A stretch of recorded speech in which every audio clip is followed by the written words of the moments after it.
আসসালামু আলাইকুম। আজকে রেসিপি কলকাতা এরিয়া স্টাইলে চিকেন বিরিয়ানি রেসিপি। তো এই বিরিয়ানি রেসিপিটা আপনারা প্রথম থেকে শেষ পর্যন্ত দেখতে থাকুন। তো এই বিরিয়ানি বানানোর জন্য প্রথমে আমি একটা মশলা বানাবো বিরিয়ানি। তার জন্য নিয়ে নিচ্ছি এখানে কিছু গোটা মশলা, যেমন শাহজিরে, শাহমরিচ, এলাচ, লবঙ্গ, দারচিনি, বড় এলাচ, স্টার এনিস, জায়ফল, জয়িত্রী, কাবাব চিনি। তো এগুলো এখন একটা তাওয়াতে হালকা একটু গরম করে নেব। মশলা থেকে ধোয়া উঠতে শুরু করেছে, গ্যাসের ফ্লেমটা অফ করে দিচ্ছি। দিয়ে মশলাটা ঠান্ডা করে মিক্সিতে একদম স্মুথ পাউডার তৈরি করে নেব। এখানে আমি 5 থেকে 700 গ্রামের মতো আলু এরকম বড় সাইজের কেটে নিয়েছি, আর এখানে 1 কিলো পরিমাণ চিকেন নিয়েছি। চিকেনগুলো খুব ভালো করে আমি পানি ঝরিয়ে নিয়েছি। এখন চিকেনগুলো ঠিক এভাবে একটা ছুরি দিয়ে মাঝখানটা এইভাবে চিড়ে দেব, তাহলে চিকেনের মধ্যে খুব সহজে মশলাগুলো ঢুকে যাবে। তো সব চিকেনগুলো ঠিক এইভাবে আমি চিড়ে চিড়ে দিয়ে নিলাম। বিরিয়ানি বানানোর জন্য এখানে একটা বড় হাঁড়ি নিয়েছি। হাঁড়ির মধ্যে দিয়ে দিচ্ছি 100 গ্রামের মতো সাদা তেল। অবশ্যই সাদা তেলে বিরিয়ানি করতে হবে, নইলে বিরিয়ানিটা কিন্তু একটু ভারী ভারী লাগবে যদি সর্ষের তেলে করা হয়। সাদা তেলে করলে বিরিয়ানিটা একটু লাইট হয় ওয়েটটা। তো এই তেলের মধ্যে দিয়ে দিলাম 1 টেবিল চামচের মতো গাওয়া ঘি। তেল এবং গাওয়া ঘিটা গরম হয়ে গেছে, এর মধ্যে দিয়ে দিলাম 200 গ্রামের মতো স্লাইস করে কেটে রাখা পেঁয়াজ। আর পেঁয়াজটা অবশ্যই হাই ফ্লেমে রেখে বেরেস্তা করে নিতে হবে। হাই ফ্লেমে রেখে একটু কন্টিনিউয়াসলি নাড়তে নাড়তে বেরেস্তাটা আমি এখানে তৈরি করে নিলাম। তো বেরেস্তাটা হয়ে গেছে। এই বেরেস্তার মধ্যে আমি দিয়ে দিচ্ছি এখন পানি।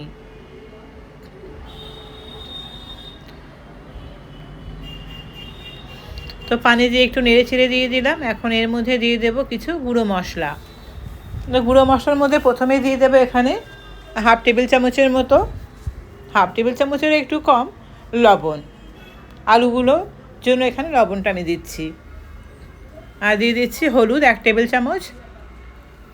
যেহেতু বিরিয়ানিতে খুব ঝাল দেওয়া হয় না, তো সেই জন্য আমি এখানে কাশ্মীরি লাল লঙ্কার গুঁড়ো ব্যবহার করলাম 2 টেবিল চামচ। আর এতে কালারটাও ভালো আসবে। দিয়ে দিচ্ছি এখানে 1 টেবিল চামচ ধনের গুঁড়ো, দিয়ে খুব ভালো করে একটু নেড়ে চেড়ে দিলাম। তো গ্রেভিটা এখন ফুটতে শুরু করেছে। এই গ্রেভির মধ্যে দিয়ে দিচ্ছি আলুগুলো। এই গ্রেভিতেই আলুগুলো আমি কুক করে নেব।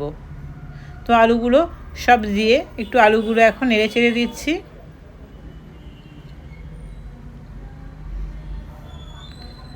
এইভাবে আলুগুলো বানিয়ে নিলে ফুড কালারে আলু দেওয়ার প্রয়োজন হয় না, এমনিতে আলুগুলো কালারফুল হয়ে যায়।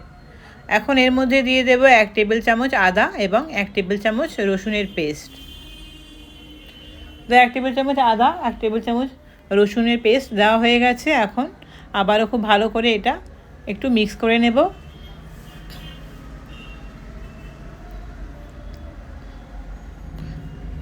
তো মিক্স করা হয়ে গেছে।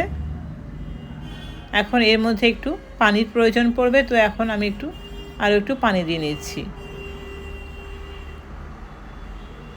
কারণ এই পানির মধ্যে আলুটাও কুক হবে আর চিকেনটা আমি এই গ্রেভির মধ্যে তৈরি করে নেব। তো এখন আলুটার মধ্যে দিয়ে দিচ্ছি একটু মিঠা আতর, তাহলে আলুর মধ্যেও একটা মিঠা আতরের যে স্ট্রং ফ্লেভার সেটা চলে আসবে। তো আলুটা 80%-এর মতো আমি ঢেকে এটা কুক করে নিয়েছি 15-20 মিনিট সময় ধরে লো ফ্লেমে। এখন আলুগুলো আমি গ্রেভি থেকে একদম ড্রাইভাবে এভাবে একদম ছেঁকে তুলে নিচ্ছি। তো সব আলুগুলো ঠিক আমি এইভাবে তুলে সাইডে রেখে দিচ্ছি।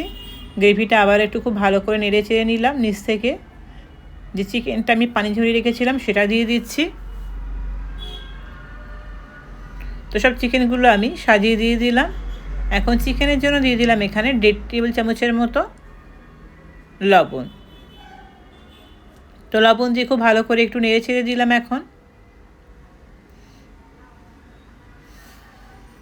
এখন এটা ঢাকনা দিয়ে ঢেকে হাই ফ্লেমে 10 থেকে আমি 12 মিনিট চিকেনটা কুক করব হাই ফ্লেমে। ততক্ষণে একটা বাটির মধ্যে আমি উষ্ণ গরম পানি নিয়েছি। এই পানির মধ্যে 5 টেবিল চামচের মতো আমি গুঁড়ো দুধ বা পাউডার দুধ ব্যবহার করছি। খুব ভালো করে একটু নেড়ে চেড়ে এটা একদম লিকুইড দুধ তৈরি করে নিচ্ছি। চাইলে এখানে গরুর দুধটা ব্যবহার করা যেতে পারে, কিন্তু পাউডার দুধটা দিলে টেস্টটা ভালো আসে। দুধটা বানানো হয়ে গেছে, এখন দুধটা আমি সাইডে রেখে দিচ্ছি। আর একটা পাত্রে আমি দিয়ে দিচ্ছি 1 টেবিল চামচের মতো কেওড়া ওয়াটার। এই কেওড়া ওয়াটারের মধ্যে দিয়ে দিচ্ছি এখানে ইয়েলো বা স্যাফরন যে ফুড কালার, সেটা দিচ্ছি খুব সামান্য পরিমাণে, চাইলে এটা অ্যাভয়েড করাও যেতে পারে। আর দিয়ে দিচ্ছি 5 থেকে 6 ড্রপস এখানে মিঠা আতর, এগুলো শেষে লাগবে। তো 15 মিনিট পর চিকেনটা আমি এখন একটু নেড়ে ছেড়ে দিচ্ছি। এতক্ষণে হাই ফ্লেমে রান্না করলাম চিকেনটা, এখন চিকেনটা আমি একদম লোতে করে দিয়ে আরও 10 মিনিট কুক করে নেব ঢাকনা দিয়ে ঢেকে।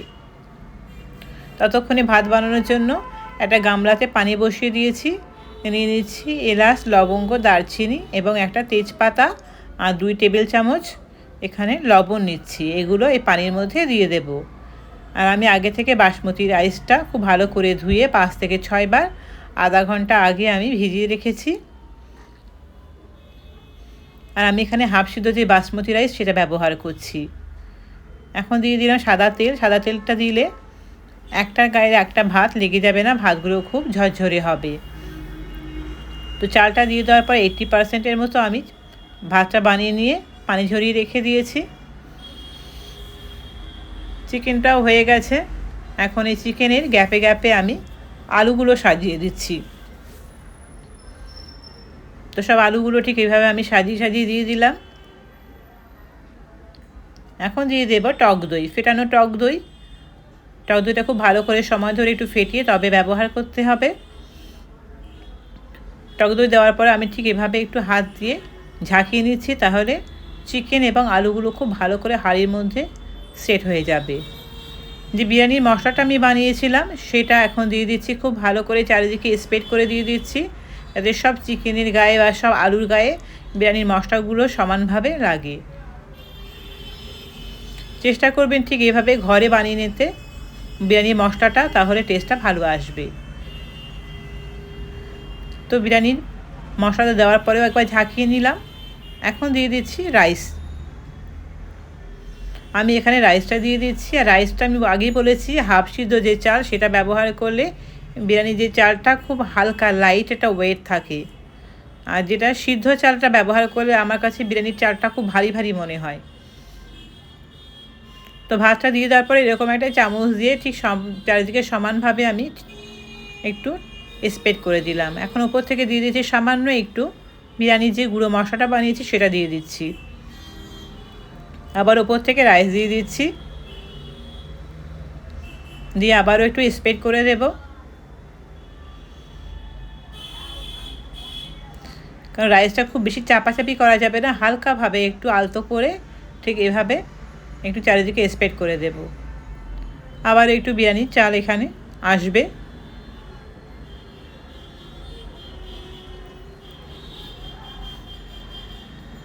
তো আবার এটা সুন্দর করে একটু আলতো করে হালকাভাবে একটু স্প্রেড করে দিলাম। সবশেষে দিয়ে দিচ্ছি উপর থেকে বিরিয়ানির যে মশলা সেটা।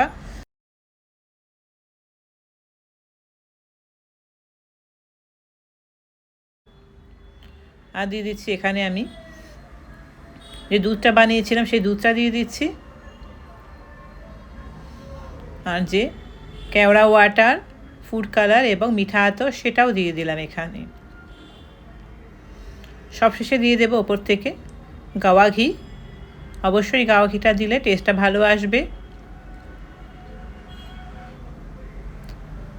তো গাওয়া ঘি দেওয়ার পর আমি এরকম একটা ফয়েল পেপার নিয়েছি, প্রথমে এইভাবে লম্বালম্বিভাবে দিয়েছি, তারপরে এরকম আড়াআড়িভাবে আবারও একটা ফয়েল পেপার দিয়ে খুব ভালো করে হাত দিয়ে সাইডে খুব ভালো করে চেপে চেপে একদম মুড়ে দিয়েছি। চাইলে এখানে যদি ঢাকনা ব্যবহার করা হয় তো ঢাকনা দেওয়ার আগে কোনো নিউজ পেপার বা কোনো কাপড় দিয়ে দিলে সেটাও হবে। তো খুব ভালো করে আমি এটা সেট করে নিয়েছি ফয়েল পেপারটা। এখন এরকম একটা লোহার তাওয়াটা বসিয়ে দিয়েছি। এটা খুব ভাইটাল, কারণ তাওয়াটা আমি 10 মিনিট প্রথমে হাই ফ্লেমে, তারপর 15 মিনিট একদম লো ফ্লেমে, তারপরে গ্যাসের ফ্লেমটা বন্ধ করে আবারও 10 মিনিট রেখে দিয়েছিলাম। এটাই দমে দেওয়ার একটা নিয়ম, এটা অবশ্যই ফলো করতে হবে। তো আমি এখন বিরিয়ানিটা সার্ভ করে দেখাচ্ছি।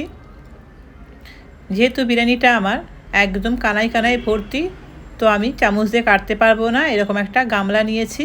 এই গামলার মধ্যে আমি এটা উবুড় করে দিচ্ছি। আমি এটা এখন বিরিয়ানিটা দেখাচ্ছি, দেখুন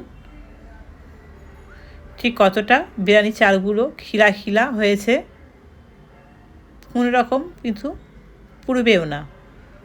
নিচে আমি হাইটাও দেখিয়ে দিচ্ছি, কোনো গ্রেভিও নেই বা কোনো মশলাও এখানে পড়েনি, একদম পারফেক্ট হয়েছে। মাংসগুলো, আলুগুলো, চালগুলো দেখে বুঝতে পারছেন বিরিয়ানিটা ঠিক কতটা জুসি হয়েছে। আমি প্লেটে এখন সার্ভ করে দেখাচ্ছি। তো আজকের এই আমার কলকাতা ইরানি স্টাইলের চিকেন বিরিয়ানি রেসিপি কেমন লাগলো, আমি কিন্তু সম্পূর্ণ টিপস খুব সুন্দরভাবে দেখিয়ে দিয়েছি।